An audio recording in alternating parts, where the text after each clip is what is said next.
This is Legend. Completely filthy. I know. It's supposed to storm today again.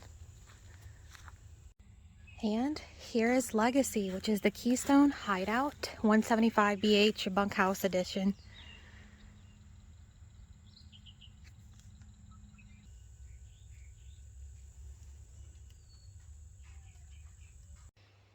Hey, I'm going to do a mini tour of Legacy since we just got it back. It is a little dirty, and I'll tell you the story after, since I know a lot of us like to get to the point first. And it's pouring down raining, so I won't be able to show the outside, but here's the inside. So here's a door from the inside. I think that this is my favorite part because it becomes a screen door. That's one of my favorite things, actually, is to be able to just open the windows and sleep with the breeze, the cross breeze. So here is the queen size bed area. And we chose the model with the window unit. We figured that it would be a plus, especially if it needed to be replaced at some point. That was something that we're familiar with dealing with. And there's a little side area. Excuse the garbage can with the stuff that I need to take out of it. And the closet, I mean, for its space for two people just to put stuff in it, I mean, it's fairly big.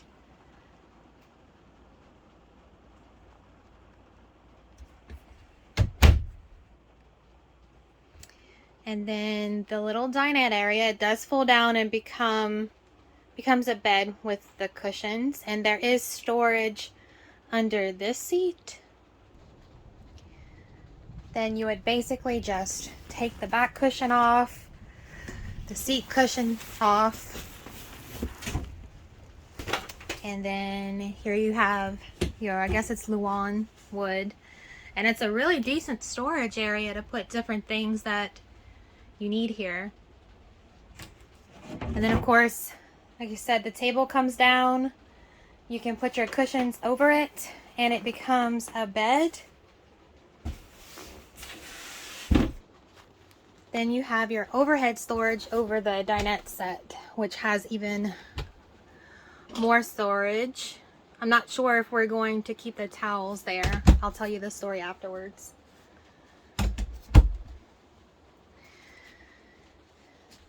Under this seat, there isn't storage. It's screwed down. I think there's some mechanical stuff down there. And here's your controls and your thermostat. And this is where we had the TV, which is now on the bed we placed while we were traveling to bring it home last night.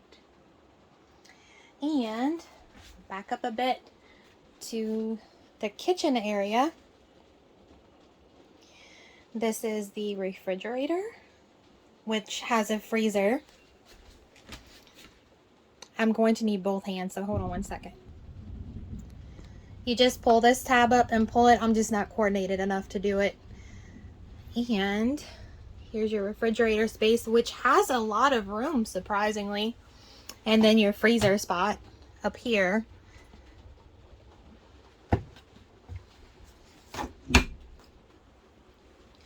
And the propane heater. You have your 2-burner stove. And then the mini sink, I call it, but I love this faucet. It's really tall so that you can wash some of your deeper pots and dishes. And there's a lot of cabinets, countertop space, excuse me. And then there's a light here, and you just hit the button underneath. Sorry if it's bright. Then your overhead cabinets above the countertop. Excuse the different things in it, but there is a lot of space, which it gives you, having the cups and whatnot in there gives you a little bit of better context of what can fit in there. But I mean, it's pretty spacious.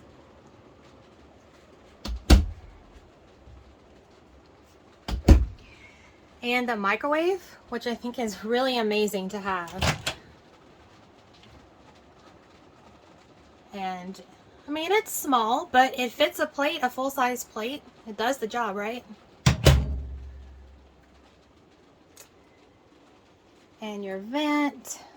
And then you also have some drawer space underneath here. It also has a carbon monoxide detector, which is really awesome. And then closer to, I'm going to close the door, closer to the bathroom, you have this large pantry here.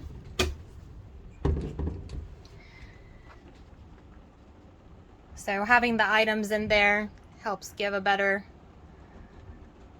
visual of what can fit in there. We just have to decide how we're going to do the organization and figure out what we're going to bring usually when we go camping.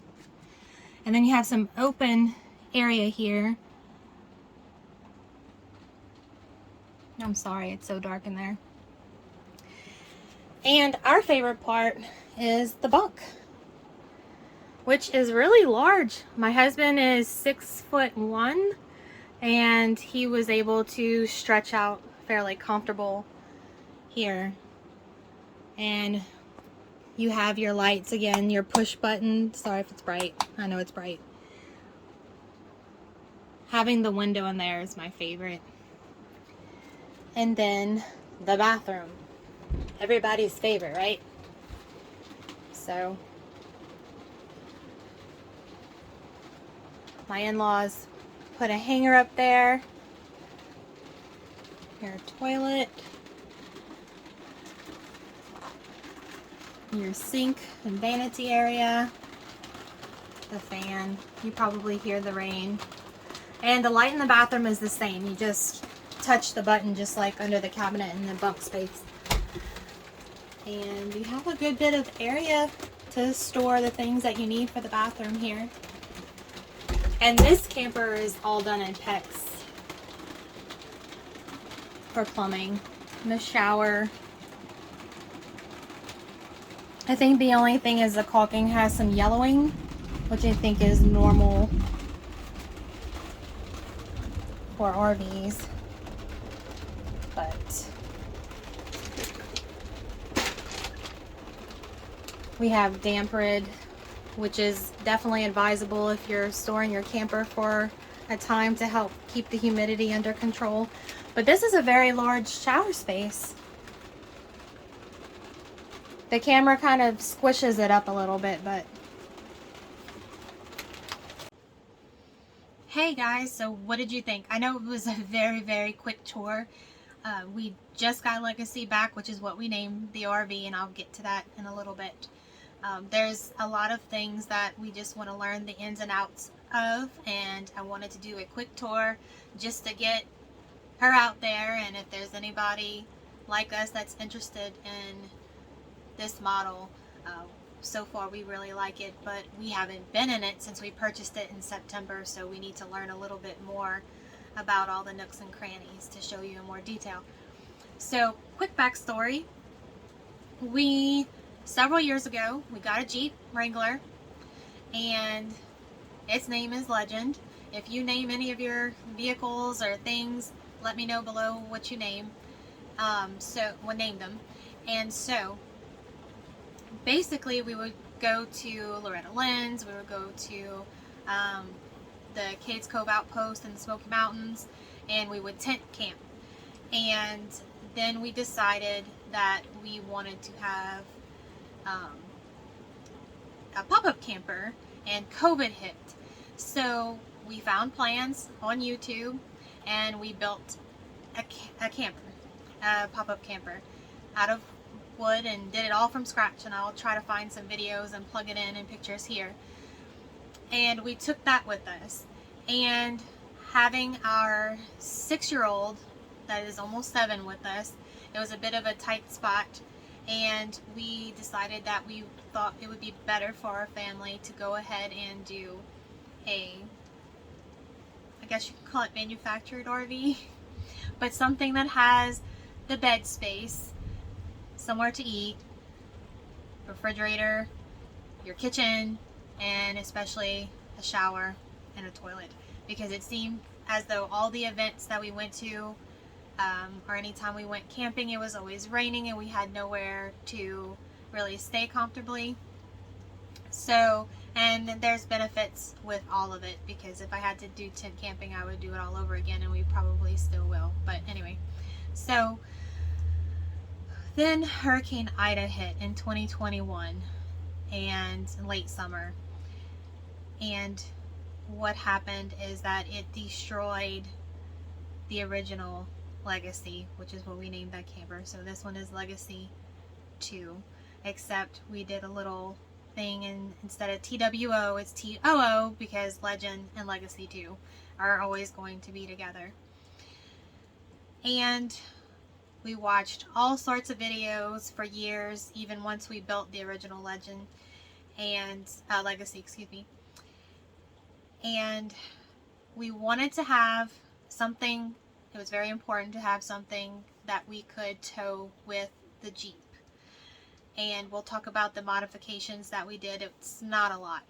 And this model has stuck with us from Keystone. And I'm literally hiding out from the rain right now, so I'm sorry if you can hear all that storm outside. And in September, after Hurricane Ida hit, my in-laws, my husband's parents, lost their home.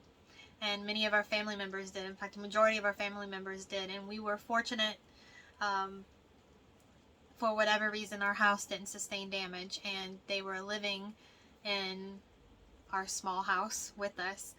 And they needed to get back. They lived an hour away from us to be able to take care of their work and their home and all that good stuff that comes with it. So, through prayer, and faith is a big part of it with us, that things aligned for us to be able to find this one model at Great American RV in Hammond. And it was the exact model that we had been dreaming of. And with help from our in-laws and things that maneuvered around, we were able to purchase this Hideout. And they took it with them to Pointe-a-Chan and lived in it till about, I want to say, late December, January. So as you can see, I mean, for having use with my mother-in-law, father-in-law, and my, I guess you can call them grandma-in-law, my husband's grandmother, and my sister-in-law, who is a young adult. So 4 adults staying in here.